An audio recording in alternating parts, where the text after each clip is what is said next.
Hey everybody, Editor Chris hopping out in front of the episode for a quick kind of oopsie-daisy on our part.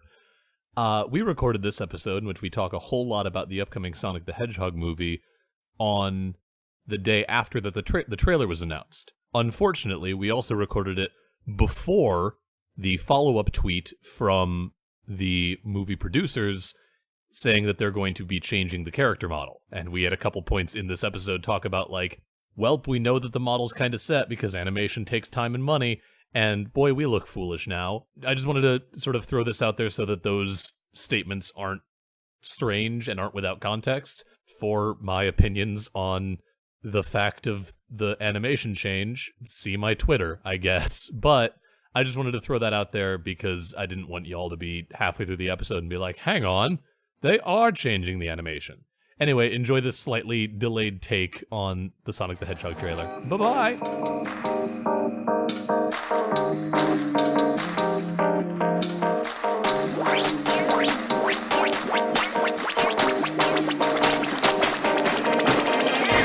Hello, everybody, and welcome to Backstage Gaming, Dramatics Takes on your favorite games. I'm Chris. And I'm Dylan. And we have a Dylan again. It's so exciting. Yeah. He's alive. Everything is good. I don't have to pretend I can carry a whole episode of this shit by myself. Yo, dude, stop. You fucking rock that episode. I was listening to that while jogging yesterday. Or 2 days ago now. It was a good episode. I'm glad. I got halfway through and I was like, I hope I'm making sense because I don't remember the words that came out of my mouth 5 minutes ago. You had a whole hell of a lot more structure than you do when you're with me, so... I felt like I needed to actually prepare since I couldn't fall back on making goofs with my friend. You know what? If nothing else, it was inspiring. So I'm glad. Let's hit this episode hard. Yeah. Welcome everybody. This week, for context, we are recording this on Wednesday. Yesterday, yes. Tuesday, April 30th, was a banner day in the history of cinema. Chris, let me just say something right now. Yeah. So yesterday, I wake up. As I do most days. I'm now preparing for my job, so I wake up extra early. And in my sleep-deprived stupor, I go on my phone, I open up Twitter, the first thing I see is, welp, it's finally here. And what is it, Dylan? Judgment Day, Chris. And by Judgment Day, I don't mean the judgment of all sinners before, damnation or whatever. I'm talking about the fucking Sonic the Hedgehog movie and how we're gonna judge that. Yep, the Sonic the Hedgehog movie that we have been just steamrolling every time it comes up in discussion finally has a trailer. Regular listeners will know that with every tidbit of information that came out, Chris and I would share this with Chris or vice versa, and we would ponder. We'd have a fucking party. Great thoughts. We would have a goddamn beach party with that spiny boy. And now we have full motion video of a film. And so we are going to talk about this trailer. We've already done a couple episodes, way back. Our 5th episode ever was about game to film adaptation and the common issues that come up with that. Just a few episodes ago, we did one kind of going the other way where we looked at movie tie-in games. So we've already touched on this, but now the gods of cinema have seen fit to just give us a perfect crystalline dish full of fancy feast that we can examine to our heart's content. So we're gonna do that. We're gonna get granular on this fucking trailer and talk about it and what it means. And here, Dylan, here is my challenge to the two of us. Okay. The trailer looks bad is not a new take. No. The trailer. In fact, I've talked to a couple friends who, while it's nothing amazing, the trailer actually, made them laugh a couple times, and, if nothing else, they are interested in seeing the movie. I won't say excited. That doesn't feel like the right word, but they are interested in the movie. They anticipate it. They anticipate it. Yeah, my challenge to us is rather than making any judgment calls, I want us to do what we can to really dig into puzzling out the logic and the thinking behind all of the weird choices on display in this trailer. Okay. And hell, I want to see if we can find things that we like about it. I want to see if we can find, like, maybe not necessarily images that appear on screen, but thoughts behind those images that might be there that excite us. Before we dive into this, I have a story that needs sharing because I think it, like, pretty much perfectly encapsulates my life at the moment. Oh boy. So I'm at my job, which I am becoming increasingly dismayed about. I'm very fed up with jobs in which people can just, like, forget that I'm a human being with a physical body and agency. I feel like there's an iconoclast joke there, but I feel like more people still need to play it before I can. But yesterday I'm at work and I am, like, at my register and I'm ringing people through and making small talk with strangers as I do. And during a lull in the action, one of my supervisors comes over and is like, "Hey, Chris, did you get your gift card for the raffle last week during team member appreciation week?" And I was like, "No, I didn't. I didn't know I won a raffle." And she was like, "Oh yeah, let me go get that for you." And she comes back and she hands me just, like, a free $25 gift card. And I was like, "Sweet, I can, like, buy myself some treats. I can have some snacks on the job. This is a good deal." Not 5 minutes later, she comes back and she goes, "Sorry, Chris, this was for the other Chris Wilson who works at the store. We have to take your money away." There are two of them? There are two of you? The other one is a woman who works in the bakery department, but yes, now there are two of me. This is too much. This is too much. And, like, I don't know if anything has better, like, any individual instance has ever better encapsulated the constant feeling of, like, progression and failure that is trying to work as a creative with a day job. The occupation giveth and the occupation taketh away. And that was, like, the first thing that happened in my shift, so that just set the tone for the rest of the day. Oh my god. It was wild. Well, I'm happy. No, you know what? I don't have a consolation here. I am sad for you. I'm sad for the lady Chris Wilson. You're sad for her? No, I'm sorry. I meant to say I'm happy for her. How dreadful that she received my free money. Yeah, I needed to share that because it doesn't bother me in, like, an existential way, but it was really funny and, like, very, like, oh man. Oh no. Yeah, I got you. Swiper no swiping. Let's sink our teeth into this nightmare fuel. Actually, before we do that, like, I don't know if I was talking about this last time or if I think we were talking about last time was 2 Gregorian weeks ago, so I don't remember. Yeah. No, I'm sorry. What I meant to say was I was talking about this in a Facebook message group that we have last night. And I just wanted to say this real quick. When the fear of the new Sonic design crossed computer monitors across the globe, when it inflicted its dark will upon an unexpected world. Noted original designer of Sonic the Hedgehog, Naoto Oshima, had this to say, and this is translated courtesy of Twitter handle @SonicJPNews. So if you like that, maybe check them out. Or, you know what I mean, if you like the fact that they translate the original creators' tweets and stuff. Sonic is a fairy of hedgehog. This is a rough translation. Sonic is a fairy of hedgehog, so he doesn't need to be designed closer to a real hedgehog, even in a live action. Mickey doesn't become a mouse in live action, does he? Because they are fairies who can live on when people believe in them. Basically saying that, like, you know, realism in Sonic, or, like, trying to make Sonic mesh with our world, is kind of a silly thing because his design is part of his cultural zeitgeist. Yeah, and I have many thoughts on Sonic's design that I think we can get into as we run. Yeah. So what we can do, I figure, is Dylan and I have the trailer open. If y'all want to play along with us, YouTube Sonic the Hedgehog trailer and, like, join us in our nightmare. And but if I've got you can't, it here. Don't worry, we'll describe what we're talking about. I've got it here set at 0. Dylan, do you just want to, like, start it? And when either of us sees something that needs discussed, we'll just hit pause. Okay. All right. Yeah. Ready? Yeah, let's go. And play. So the first thing I want to talk about, right out the gate, is I like the logo. I like how the C kind of forms the trademark quills of Sonic's head. Yeah, like, the logo design is honestly pretty great. Like, And the arrow that the G's make, like, that's pretty good. I really like that. Yeah. Sorry, like, I didn't mean to stop you right out the gate, but, like, No, that you're was good. the You're first good. thing that jumped out at me.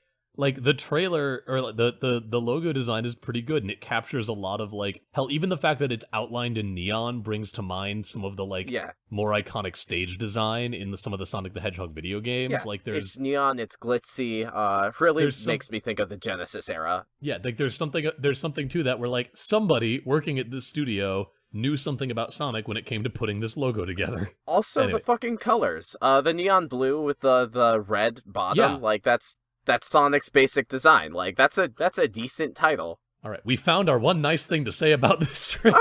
Well, we might have some others. We'll see what happens. We'll see. All right. Also, Green Hills. I'm gonna keep rolling because, like, that's just a fun little. Yeah. I think that's a fun nod. Okay, let's talk about the fucking electrically charged quills. So, okay, there is that thing in I think it was first introduced in Sonic 2, the lightning bubble. That's Sonic 3, yeah. Okay, I couldn't remember if it was 2 or 3 in Knuckles. Mm-hmm. Throughout the trailer, there is this implication, both in the logo, like when the logo shows up, there's like staticky lightning coming off of the letters, and then our hapless hero of the film, I assume, I don't know what any of these characters are about. The trailer did a bad job of indicating any of this. Policeman, everybody. Yeah. Our milquetoast white protagonist, and I say that as a milquetoast white actor, so, like, I feel you, my dude.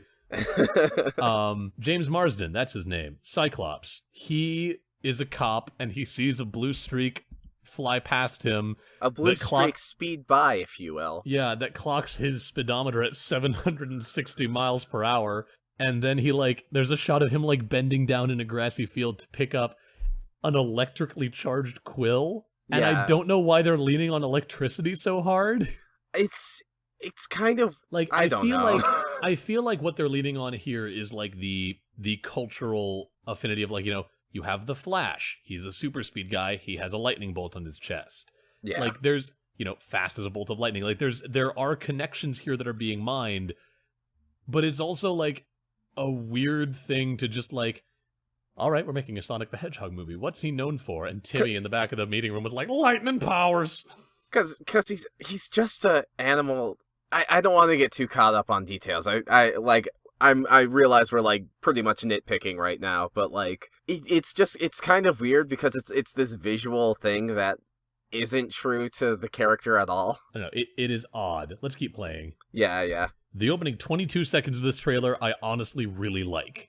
Yeah. Like, even the rings around the Paramount pictures. Yeah, the rings around the Paramount Pictures thing is cute. It's also the one instance where I'm okay with the use of original Sonic sound design in this trailer. We'll get to more of that later, I promise. Yeah. But the opening section, you get Sonic speeding down a road. You get a billboard for Green Hill, which is a cute little reference. I like that. There's the baffling thing with the lightning quill, but, like, whatever. And then you get, like, Sonic blurring through a forest, dropping into, like, a pack rat den full of, like, shoes, he's got a beanbag chair, he's got worn out sneakers, and he's got, like, a big boombox with a tape deck. I really want to see a pair of soap shoes in there. I know there probably isn't. That's probably an attention to detail that, like, only I would care about that, but like, this opening 20 seconds is actually, like, really good. It sets up, for people who don't know what Sonic is, it's a really good indication of he's a blue thing that run fast. You don't need much more than that. Like, I feel like the sneakers, you know, it's weird that Sonic collects sneakers, but, like, I think the shot, when you look at it longer, it's like, oh, he's worn out all of these sneakers. Yeah, that's the thing. All of the sneakers have, like, holes in the soles, which, again, really good little, like, tiny moment of visual storytelling. This is how you do a good trailer. And then also, for people who are Sonic fans, the fact that he drops onto a beanbag chair and walks over to a tape deck boombox, that's like a very Sonic thing. They're paying homage to the very, like, early 90s zeitgeist that spawned this character. This is good. This is all good trailer making. Yeah, the only problem I have with these first 20 seconds, besides the weird blue lightning thing, is like the shots of him like first person view running through the forest. People are gonna really hurl in cheap. the theater. Well, no, it's not even that. It just feels really. I mean, like I'm not a filmmaker. I don't know. But like it looks kind of bad to me as a casual. It looks very 2000s viewer. Sam Raimi film. Yeah. Regardless of that, I agree, like, the actual first-person shots of the running are a little rough, but, like, for the most part, opening 20 seconds, good trailer. If I don't know who Sonic is, I now have a fairly decent idea of at least the basic power set, and as a Sonic fan, I'm like, oh, cool, he's got a boombox, and then he starts playing fucking Coolio. Yeah, and we get these, like, weird, kind of erotic shots of Sonic stretching in the middle of a road. All right, buddy, I think you're reading into that. let me look at these again. All right, first one is just him bouncing. That's fine. Then he's like kind of doing the lunge. Yeah, this shot of him like stretching out his hamstrings. Yeah, like a little. it's not erotic, but the fact like it's from behind and it's like slow motion stretching and like he still has the weirdly lean muscular legs and it's just It don't make me happy. It don't make me happy at all. Leaving aside the lightning, which is still baffling to me, and this is just like a consistency nitpick. I'm not meaning to harp on it so much. It just like honestly it has me more curious than anything to see if it actually plays any part in the story or if it's just their shorthand. I feel like it is. I feel like they wouldn't be giving it this much emphasis. Yeah, like if they're doing good filmmaking, a take they were putting on. Yeah, and like if that's the case, then like cool. I'm excited to see what that means. Like I could easily see Dr. Eggman trying to harness. Oh yeah, dude, because Dr. Eggman or Dr. Robotnik rather uses animals as a power source. Maybe they're kind of alluding to. Okay, hang on. He becomes obsessed with like Sonic as a potential power source. That's where we're going with this. I just became so much more on board with this fucking film. Yeah, like that could be a cool direction. I don't know. I could be giving them too much credit, but okay, but no, like that is what I want to be doing. I want for us to be finding reverse engineering this and looking for the most creative potential reasonings behind this. And if they went deep enough into the Sonic lore to remember that Eggman uses animals as a power source, and that's why they're playing up Sonic's electricity, that is like they just next leveled the whole audience, and I'm so here for it. Yeah, because that also makes, like, I won't say raises the stakes, but I guess raises the stakes for Sonic specifically. Yeah. Again, this next 10-ish seconds after that of him, like, doing the baffling warm-up stretch is fair, but then he, like, gets down into his sprinter's pose and just, like, takes off. Yeah. That's also really hype. I'm here for that. So I think here's where we get, like, the actual face reveal, unless I'm yes, I'm wrong. No, you are correct. Okay. We get a look at Sonic's face as he says the classic line, "Gotta go fast." Oh, he does, doesn't he? Yep. I have my volume at 0. Honestly, like, it's not terrible. The weird thing is, like, it's worse in certain angles. Like, there's a shot-by-shot basis where, like, sometimes I'm like, okay, I see where you're going with, like... I will say, what gets me with the face, when it's just this shot of him, like, looking up and looking intense and smirking... That's good. This is a good looking, like, it's not how I would have designed Sonic, but it looks fine. It looks fine, yeah. When they use that animated mouth to render human phonemes and reveal the crooks and valleys of his pearly white human teeth, that's when it becomes unacceptable to me. We'll get there, audience. And then he runs very fast and there's an explosion that knocks out power on the western seaboard. Yeah, I think that's a sonic boom, is what they're going for. I think so, but that's not how a sonic boom do anything. No, it's not.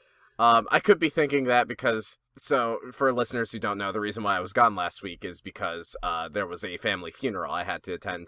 And so I was with my cousin, and we decided to watch Sonic X for old time's sake. And so, ironically enough, that series opens with Sonic... like being transported to our world and then running from the police, and he causes a sonic boom while running.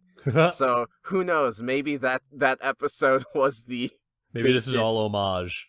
Yeah, maybe that was the basis on which this movie is being made. One more thing I want to put a pin in, because I'm going to be talking about it probably every time we find a new scene to talk about. From the point that Sonic jams his grubby hairy fingers into the tape deck and starts playing, we're getting Gangsta's Paradise playing in the background of this entire trailer. Oh, something I didn't notice though, and yes, we'll talk about Coolio in a second. But something I didn't notice was when Sonic's falling into his little hidey hole, his hobbit hole, if you will. He's in his ball. He's curled up in a ball. Yep. Like in the games. Like, yeah, this is cool. I like it. We're finding neat stuff. Yeah, there's a lot of nice little nods. There's a lot of decent, at the very least, like, indications that these people looked at screenshots. And man, I thought we were gonna rip into this trailer, but like, no, there's actually a lot of cool stuff here. Yeah, like, at the very least, giving it this closer look, I'm seeing a lot of attention to the source material that I didn't catch on my first viewing, and like that's nice to see. But anyway, we're going to mention Coolio. Yeah, I need to talk about this because this is, I think, the single greatest mistake this trailer makes. So I remember people were saying like there was a private screening and like someone tweeted about Coolio's Gangsta's Paradise being played, and I was terrified for like the last like month or however long ago it was. I was terrified that in response to people hearing about this, Paramount or whoever's in charge of the trailers would take Gangsta's Paradise out. And I am so glad they kept it in. Oh, it's so bad, because what it is, here's the thing. Gangsta's Paradise has a very minimalistic 2-chord beat.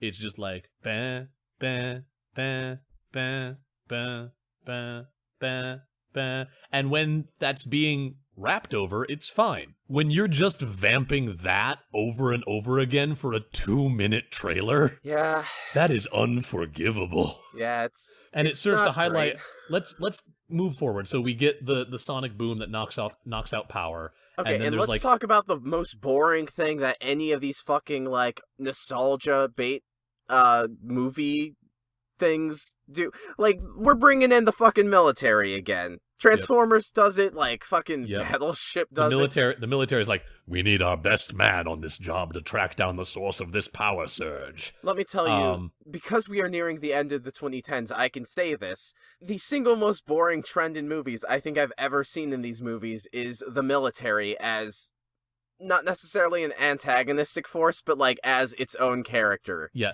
military as overarching complication.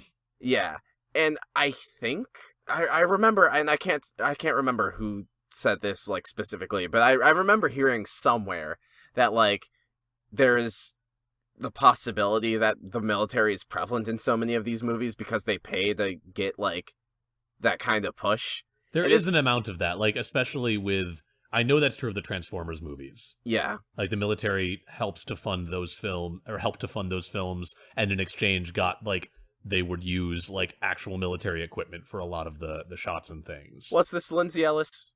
Did I hear this from a Lindsay Ellis? I don't know if I heard it from video? Lindsay Ellis or not, but I'm sure she's talked about it at some point. She's done so many videos on Transformers. Yeah. But anyway, I want to get into this. They're like, we need our best man for this job, and then we get a shot of like a fancy robot semi-truck pulling into a military base, and we get our first look at Dr. Robotnik, played by Jim Carrey. I will say I do like this truck. It reminds me of the truck from Sonic Adventure 2. It does. Jim Carrey walks out in just like black suit, black sunglasses, with mustache. like red trimmings. Yeah. It is very cartoony, but like not in the same way that like Dr. Robotnik is cartoony, but like I don't know. In the way that Jim Carrey was cartoony in the 90s. Exactly. But then we get this scene that is between Carrey as Robotnik and some guy playing a, like, major in the armed forces, in which it's, like, Carrey taking apart this guy and just, like, you know, being classic Jim Carrey, being wacky and doing physical comedy and, like, interrupting. And this scene, I think, entirely on the back of Gangsta's Paradise, falls so flat. Like you can see Jim Carrey is, like, he's doing his best, man. Like, it's not quite, he doesn't quite save this exchange, but like he's at least interesting to watch. Yeah, Jim Carrey's having fun. Yeah, but like it's so baffling to me. Like the dialogue's not bad, it's just not good. Like the dialogue is whatever. It's like you said, it's fully mediocre. Carrey is delivering a pretty fun performance to watch. But I was watching this and I was like, why is this falling so flat? This is like, at the very least, should be entertaining. And I realized that what it is in this scene, based around these like awkward silences and interruptions, you still have Gangsta's Paradise vamping underneath. That's true. It completely undersells. If they had cut the music and just let there be awkward silence, I think this scene would land so much better. I don't know that for a fact, but like the fact that you have something keeping time underneath it, just like kills. It makes you acutely aware of how much time is passing while you're watching. Yeah, these two have a nothing argument. Instead of that timing and that like pacing potentially being part of the joke, it just becomes dead space being metered out by the sounds of Coolio's beat. It's so disappointing because I think that Jim Carrey, if nothing else, will be fun to watch in this wackadoodle film. Mm-hmm. But like, man, I wish they had like. I'm glad they didn't pick a song other than Gangsta's Paradise because wow. But like, boy, it would have been a better trailer if they had. Yeah. You want to keep rolling? Yeah, let's keep going. Oh, and then we get this baffling. Oh no. Here we go. Here it is. Okay, item 1.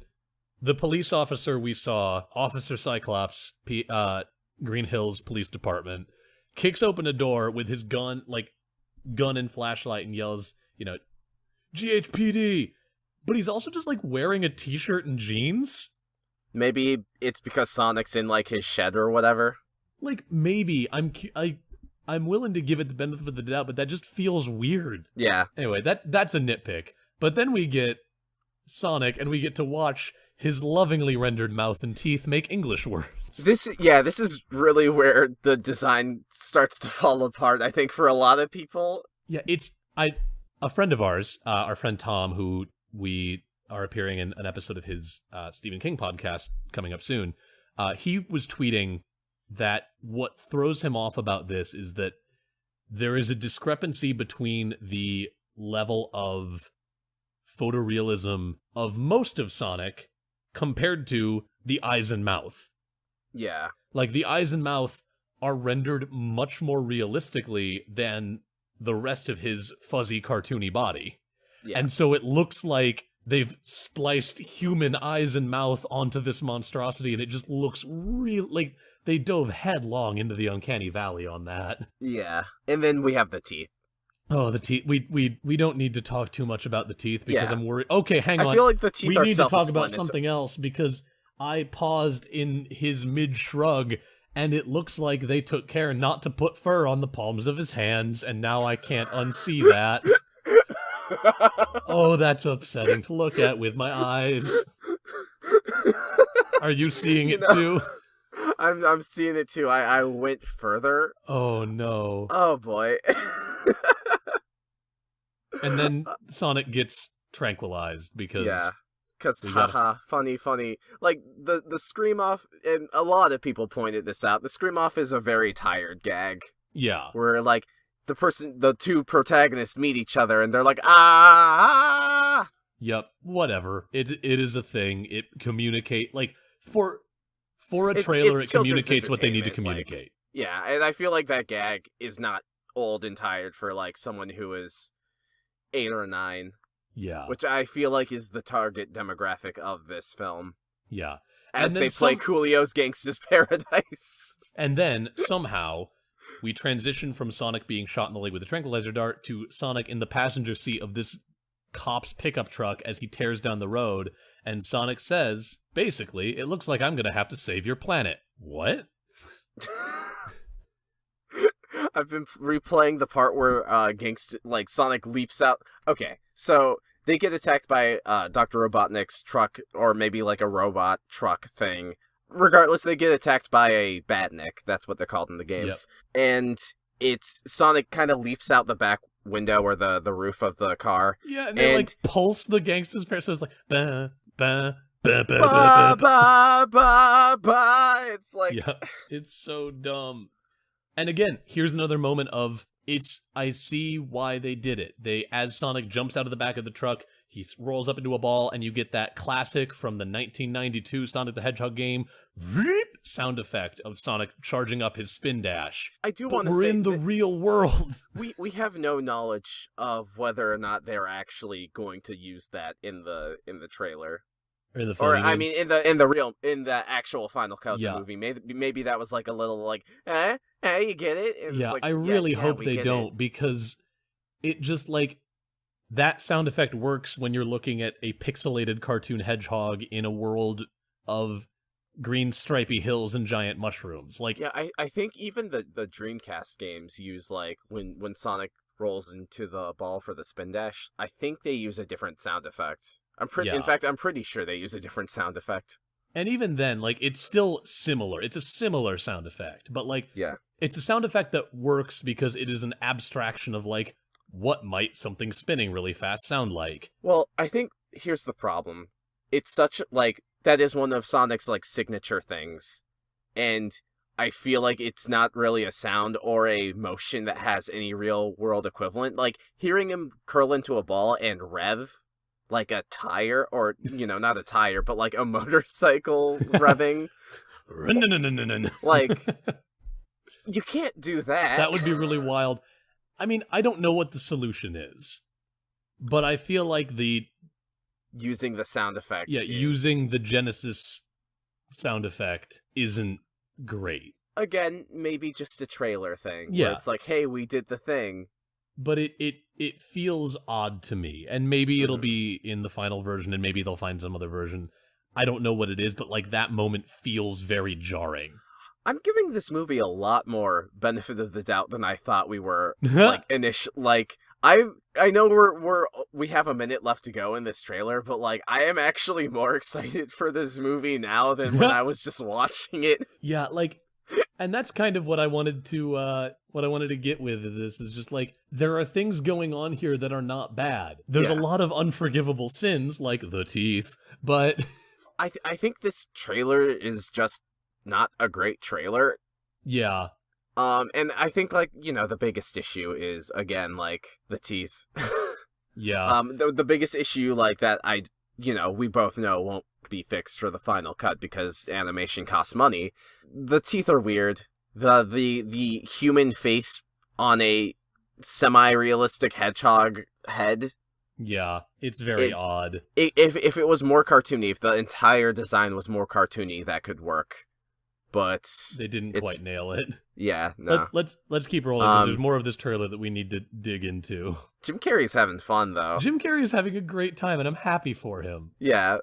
Okay, so I'm gonna skip, like, the Jim Carrey stuff. Like, he's in his robo lair, which looks fine. It's not exactly what I would pick for, like, Dr. Robotnik aesthetically, but, like, that's a nitpick. I don't care, it looks fine. Let's talk about the warp ring. Oh yeah. So Sonic throws a ring. So in the Sonic the Hedgehog games, you collect rings both for score purposes, and they are your life. As long as you have a ring, if you get hit, rather than losing a life, you will burst all of the rings that you are carrying out of you. So essentially, as long as you can keep a ring on you, you can keep going. And on top of that, 100 rings give you an extra life. So when you die, like, you'll have one more extra Sonic in stock. In the trailer, there's a shot of two people falling from a building in what looks like Manhattan, and Sonic throws a ring that opens up a goddamn portal. Okay, so a lot of people have talked about this. I'm actually going to defend this real quick. In the Genesis games, in Sonic 1, when you finish a stage with 50 rings, there is a giant warp ring that will teleport you to the special zone where you can do a bonus level. Yes. This same ring shows up in Sonic CD, and in addition, in Sonic 3 and Knuckles, there are these giant rings scattered throughout the levels that will teleport you to a special stage. And then they also again appear in Sonic Mania. So I get it. Though the weird thing is, like, this isn't the first thing my brain goes to when I see the ring, and I feel like a lot of people had that same reaction and that same, like, what is going on here? Because it's not obscure, but, like, it's also just, like, the rings are not iconic for that reason. Yeah. And, like, also the fact that they are introducing that, like, Sonic has control over this aspect. Yeah. Like, it's very weird. And, like, again, if they use it to create cool storytelling scenarios, and if it's not just, like, a get-out-of-jail-free card in this scene... Yeah. Like, I don't want to kick the movie while it's down, because, like, you know, that is a smart reference to the games, but, like, also, man, that falling... That oh boy. Yeah, they're like, whoa, we're being lowered backwards, and then like they hit him with the vertigo zoom. Yeah. Ooh, rough. It's like, but then it's followed up by this great shot of Sonic running through the desert being chased by a badnik. Like, hey, that reminds me of the games. That's a good looking scene. Also, and then, people of course, make fun of the line, every hero has a genesis. Every hero has a genesis. That got a smile out of me. It was cheesy and it was bad, but so is the rest of this trailer. So. It's at least harmless. Okay, here is my big gripe. For one thing, I love this one shot of Robotnik sitting in his jet with the goggles on his head, looking like Mr. Steal Your Steampunk. Also, just that smile. It's so good. It's also not just a Jim Carrey smile, but like I feel like that is a very characteristic like Robotnik smile. Yeah, no, like Jim Carrey is going to be chewing the furniture in this thing, and I'm excited for that.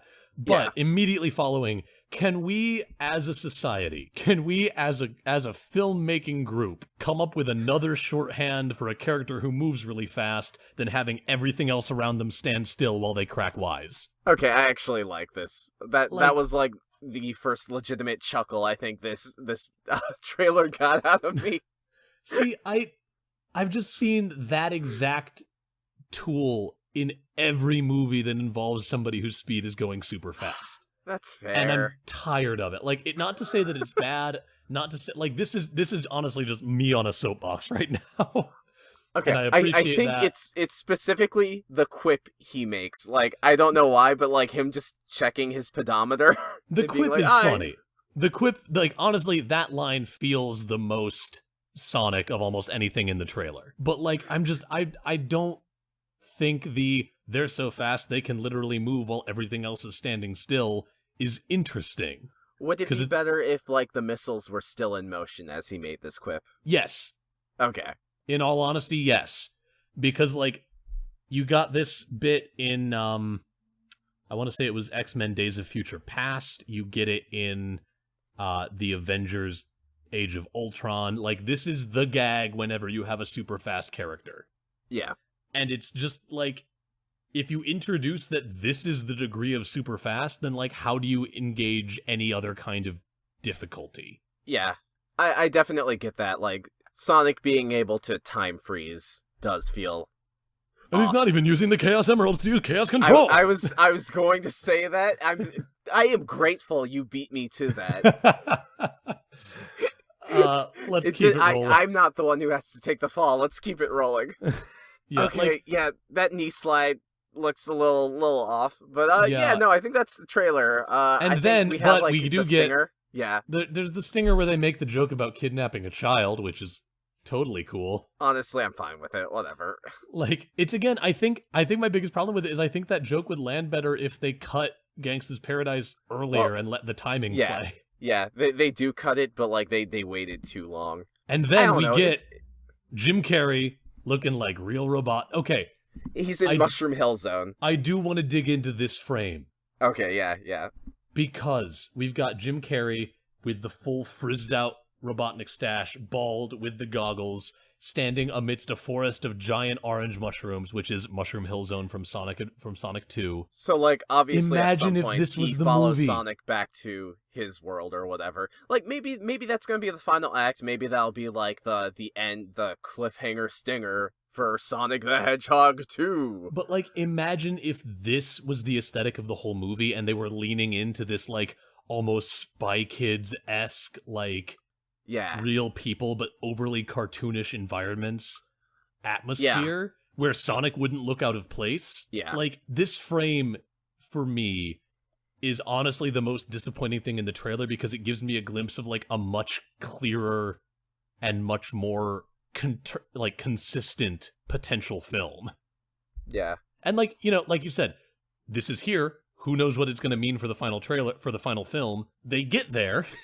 I just like looking at this makes me sad that the rest of the trailer wasn't in this aesthetic. Yeah. Okay, so yeah, we got through the trailer. Honestly, there's so many people have been saying so many negative things about this trailer that it was honestly kind of refreshing to find good stuff in it with my good friend Chris. Yeah. We think can probably now wrap up would fairly be... soon. Well, I wanted to talk a little bit, but we could do the show notes first and then, oh yeah, we should totally move on. do our playbill. So come along with me Playbill, as we that's open what up it's called. as we I'm open sorry. up the playbill transition music now.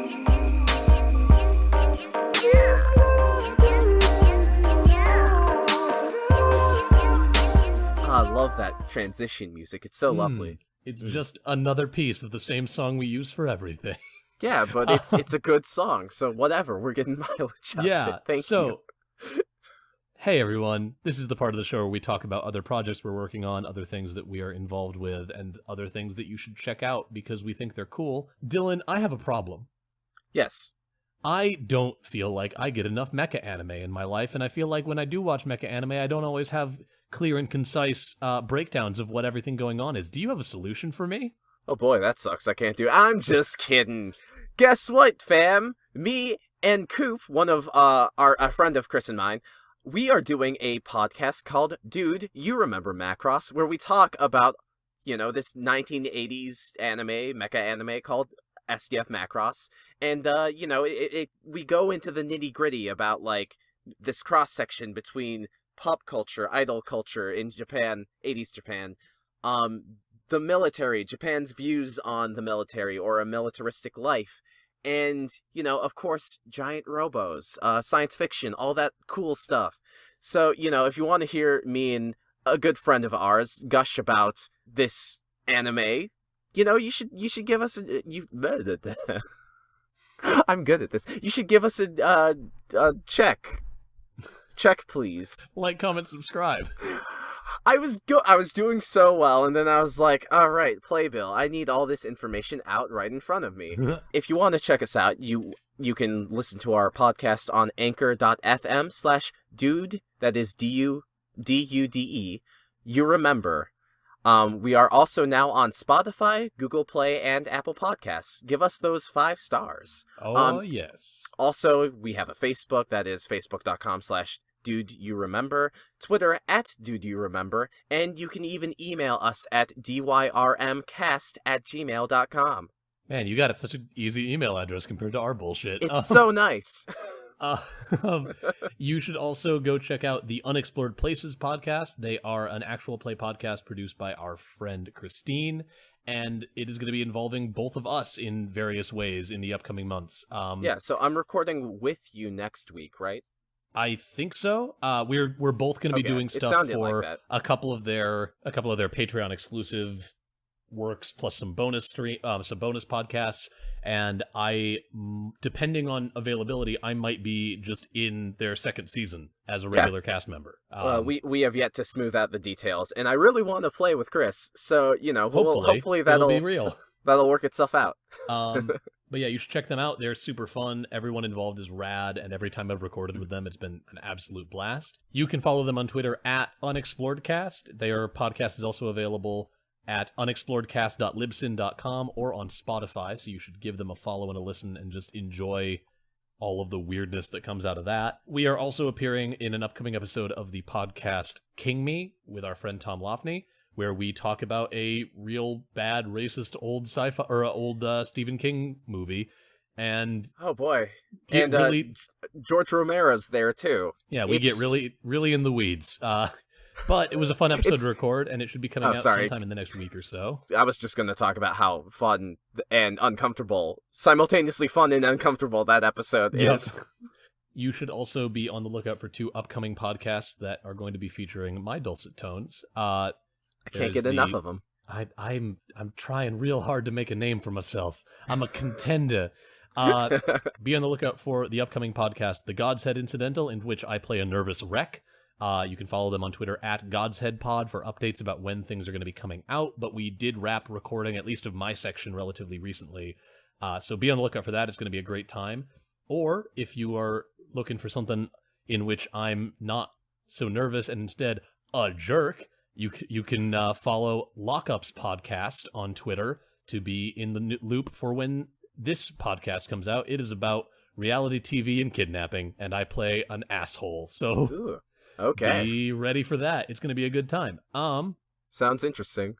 I'll have to keep an eye out for those. And one more thing to leave you before we get back into sort of our closing thoughts on this Nightmare trailer. We have a Patreon, which we are using to open up the gates for you to help support us if we make you happy. You can find it at patreon.com/bsgpod. We have a bunch of different rewards. We have some different goals that mark different sort of milestones of us being able to support the podcast more and more from the help that you give us.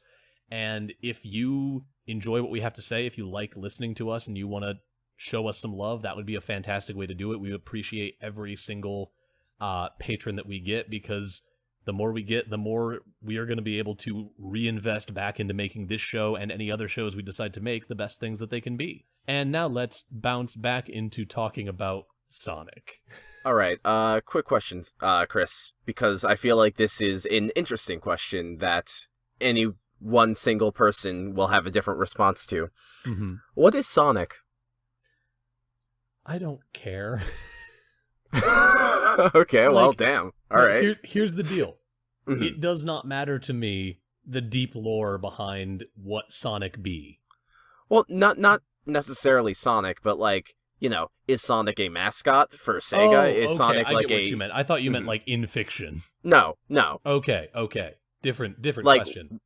Like, yeah, I guess like what is the culmination of like Sonic aesthetically, mentally, like what is the culture of Sonic, or like, you know, if you had to narrow it down like to you, what is like this weird blue hedgehog that runs really fast?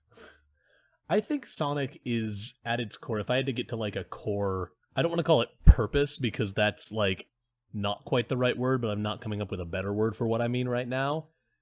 But like Sonic is when Sonic is done well, I view him as just like he is the picture of guilt-free fun. Okay. Like a good Sonic game, Sonic, or hell, like the good Sonic cartoon, Sonic is out to have a good time. He's, even when things are in the pits, he's like cracking wise and he's making jokes. And playing a good Sonic game is just like, you can kind of zen out and traverse this space in a way that not a lot of games offer you the option to do. That's my take. Okay. I like that. That's actually really good. Yeah, it's weird for me because like I don't exactly know what I would say, because like Sonic is a lot of things. Sonic is like, he's a corporate mascot, but he's also like kind of this, you know, when done well, I believe that Sonic is this face of like environmentalism. At least in the Genesis era, he is. He is a literal, you know, if we take the words of his creator seriously as like he is a fairy, like he's like kind of a forest spirit who fights off industrialization and mechanization and all of those man-made things. So there's something pure about that. But, you know, also on the other side of the coin, Sonic is like this symbol of like 90s ratitude. And so like that's kind of what, and I guess like, you know, you have those two sides to Sonic. Sonic is both a character who is wholesome and pure, but also a character who is a manufactured personality designed to sell. Or, you know, maybe not designed to sell, but designed to have appeal. I don't know what that appeal is anymore, but so I think it's this weird kind of conflict. There's this friction between what the wholesome element of Sonic and then also like the cynical, you know, like when you hear Aaron Hansen making fun of Sonic, his go-to is like, you know, doing the, whoa, radical, ha! Yeah. That voice. And, you know, I think it's like what you said, the fun thing about that 90s ratitude is like the idea of like, you know, Sonic may not have aged particularly well, he might be super corny, but like, he is fun and he's unabashed in how fun he is. Yeah. That kind of ties in to, we are running a little bit long, so I want to wrap up a little bit quickly. Shit. No, it's okay. But I do want to get to sort of like final thoughts now that we've gotten real granular on this trailer. Mm-hmm. I'm going to offer you maybe the hottest take available. Oh, boy. I am genuinely and unironically excited to see this film. Wow, okay. We're going all in. I want to specify, I do not think it's going to be good. So, between I don't have, like, a bad example, so I'll just say, like, between this and Detective Pikachu, what are you more excited to see? Like, what interests you more? I'm more excited to see Detective Pikachu because I think Detective Pikachu at least looks like... I have an idea of what Detective Pikachu is, and it looks fun, and I like the aesthetic they're going for. Like, I think Detective Pikachu, I don't know if it's going to be a good movie, but I think if nothing else, the chances of it being a good movie, I feel like it has less going against it than Sonic does. Yes. Like, through virtue of at least the Pokemon movie is a movie that takes place in Pokemon's world, and it's not the same old, like, I'm a fish out of water story. Yeah. Like, it's not the Smurfs or something like that. Or Alvin and the Chipmunks, or, you know, the thing that people were comparing this to, like, back when it was first announced. Yeah, which it honestly still hasn't broken away from being. I don't think it ever will. I think it's going to play directly into that. Yeah.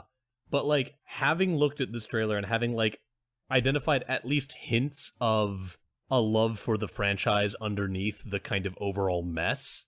Yeah. I am genuinely interested to see what this movie pans out to be. I'm not excited in that I think I'm going to walk into that theater and have a great time watching a movie. But I'm excited in that it's like I've been presented with a puzzle. And I want to see the solution to that puzzle, and it's not a puzzle I can solve by myself. You think there's a solution to this puzzle? Well, no, but there will at least be a finished version. And that ties into what I think is the worst thing about this trailer, is that it is failing in its job as a movie trailer. Yeah. A movie trailer is supposed to, like, functionally serves the same purpose as, like, a pilot episode of a TV show. I could see that, yeah. You should be able to watch a movie trailer, have at least a cursory understanding of what the main conflict or main problem of the film will be, and it should sprinkle in a few things like sneaks of, like, exciting moments or important moments. Yeah. Right? Saying that Sonic is here to save our world tells me nothing, There are 3 different movies that this trailer could be a trailer for. There's the buddy cop, what's this creature, fish out of water, cop and Sonic explore. There's... Honestly, if this was just Jim Carrey as Dr. Robotnik on either Sonic's Planet Mobius, or, you know what, just make it an abstraction of our world. Make it a Roger Rabbit. Yeah. You know, Roger Rabbit, or... I can't think of the better example, but, like, you know what I'm talking about. Like, have, like, Sonic be commonplace, have him be, like, something accepted in this world. Have it be Detective Pikachu. Jim Carrey in Detective Pikachu. You never saw it coming. I love it. I think the thing that bothers me, and the thing that's bothered me since this movie's announcement, is really basically just the fact that, like, you know, I've been talking about Sonic as this corporate advertised mascot, and, you know, this movie is that at its worst. You know, even if the movie ends up being good, despite everything that, like, it has going against it. Despite, like, the will of God and man. But, like, you know, even if this movie does end up being good and, like, hits all the right notes, and proves everyone wrong. I want to be proven wrong. I think the problem that a lot of people will still have with it is that, like, it could have been something bold and new and different, and instead it's like, you know, it's the Smurfs. Yeah. It's Alvin and the Chipmunks. Yeah. And, like, that's the problem is, like, it is a souped up Alvin and the Chipmunks. Alvin and the Chipmunks, extreme. It is action movie Alvin and the Chipmunks. From the producers of Fast and the Furious. Motherfucker. But, like, that's what I'm getting at, is, like, the trailer doesn't place any particular emphasis between Sonic versus Robotnik, Sonic learns to get along with Policeman, and that one weird line about Sonic being here to save our world. And those are 3 fundamentally different movies. The trailer is, Sonic's here in our world. Isn't that weird? And Robotnik is a real person who is from our world. Isn't that weird? Yeah, also, like he's Jim Carrey. It sets up, like, too many different potential plot lines for me to have any idea what to be excited for and what to anticipate. And I think that is, like, we just spent 40 minutes digging into all of the little things that this trailer does very well, but none of those help the fact that at the end of the day, it's not doing its job as a movie trailer. Yeah. So I guess, like, final statement from each of us. I'll start. And I'm trying not to talk in circles, but I think I want to just make my thesis statement right now. Yeah, do it. I'm just shocked. I am shocked at, like, going back through this trailer, like, actually trying to give it, like, the full benefit of the doubt it deserves. Like, it is mind-blowing to me how, like, many things I saw where I was like, oh man, that was cool, actually. Or, oh, wouldn't it be cool if this is what was going on? Like, I'm still absolutely jazzed on your theory that they're going all the way back to, like, OG Eggman using animals for power. Yeah, like, that's rad. If what is going on is, like, Eggman, if the entire, like, if the third arc of this movie is Eggman follows Sonic back to his world and starts using his friends as energy sources, I'd be like, all right, way to go. I will stand in the theater and applaud. Way to go. That's actually really cool. So I feel like I said we would both get statements, but I feel like we are on the same page. Yeah, like, my statement for this movie is the same statement that I went into this episode with, is just like, I want to believe that there are good ideas being put into this film. We see evidence of love for the franchise sprinkled in the background of this trailer. I just hope that a little bit of that makes its way into the main heft of the film as well. Because this is not the kind of movie that's gonna go over well if you're, like, doing it snidely and ironically. Yeah, I can enjoy a bad movie if I can at least see, like, where they tried. Yeah. Like, I was saying last night to our friends, like, I can watch the Street Fighter movie because Raul Julia does such a killer job in it. Oh, he's absolutely eating the furniture as M. Bison. It's so much fun to watch. And, like, I am hoping that I get that same... And, you know, there's also a certain appeal in, like, oh, wow, they got everything else so wrong. But, like, you know, I'm hoping that I get, like, that from Sonic, and then, like, also the added benefit of, oh, hey, they did all those things right. Yeah. So, we'll see, but I hope that this has at least been a nice exercise for you, the listener, in, like, taking the time to think about the smart decisions that might underline apparently stupid-looking things. Because, like, you know, as a creative, I try to give other creative people the benefit of the doubt as much as I possibly can, and sometimes that's not deserved, and maybe this movie is one of them. I don't know why Sonic has teeth, but I am genuinely excited to see this movie and see what it is, whether that is a nightmare train wreck or a mediocre, like, if I walk out of the theater, the most disappointed I will be is if it's just mediocre, and honestly, my fear is that that's what it's gonna be. Yeah. But anyway, I think we can call it there. Let's do our plugs real quick, because we've taken enough of your time, kind audience. We hope you had fun, and we've been living most our lives. Fuck you. That was one of the dumber things I've ever said. Anyway, I can't hold on much longer. I know it's a one-way track. Thank you for listening to Backstage Gaming. We hope you had fun with us on this sort of, like, very granular deep dive. We certainly had fun doing it. If you like our show, please remember to check us out at bsgpod.com. That's your one-stop shop for all things us. You can find the episodes. You can find bios for me and Dylan. You can find a contact form if you want to get in touch with us directly. And you should also find our show wherever you like to get your podcasts. We're on Apple Podcasts. We're on Spotify. We're on the Google Play Store. We're on Stitcher. We are on Radio Public. And wherever you find us, think about leaving a review. Think about leaving a rating. Help us climb that algorithm ladder to Profit Town. You can also check us out on social media. We are on Facebook. We are on Twitter. Our handle is at BSG_cast. And you can check us out on YouTube. And if you want to talk about those two idiots who are defending the Sonic the Hedgehog movie, you should talk about us with hashtag BSGPod. Also, big ups to our friend Brendan French for our key art. If you like what he did for us, you should check out his his pages. He has a Squarespace, which is brendanfrench.squarespace.com. That is BRENNEN-French.squarespace.com. And you can also go to his Brendan French Arts. That is all one word. So BRENNEN, French Arts, all one word. Awesome. You should also go give some love to our friend BioQuery. He's the musician behind our theme song, Dot Sound Radio Volume 1 Instrumentality. You can find him at his SoundCloud, soundcloud.com/BioQuery, that's BIOQUERY, or by searching BioQuery on Spotify. He has a lot of really cool electronica out, and he also does production work for a bunch of other bands around LA. So look him up and give him some love. He deserves it. And one more time, please, if you enjoy what we do, if you like listening to us, if you want to show some support for us indie artists that are just trying to make our way in this big blue world, consider checking out our Patreon at patreon.com/bsgpod. If you can afford to drop $1, a couple bucks here and there every month to give us some support and help us continue pushing this thing further, that would be amazing, and we would really appreciate it. Anything else from you, Dylan, or are we good to say bye-bye? I think we're good to say bye. All right. So goodbye. Goodbye, Bye. we love you.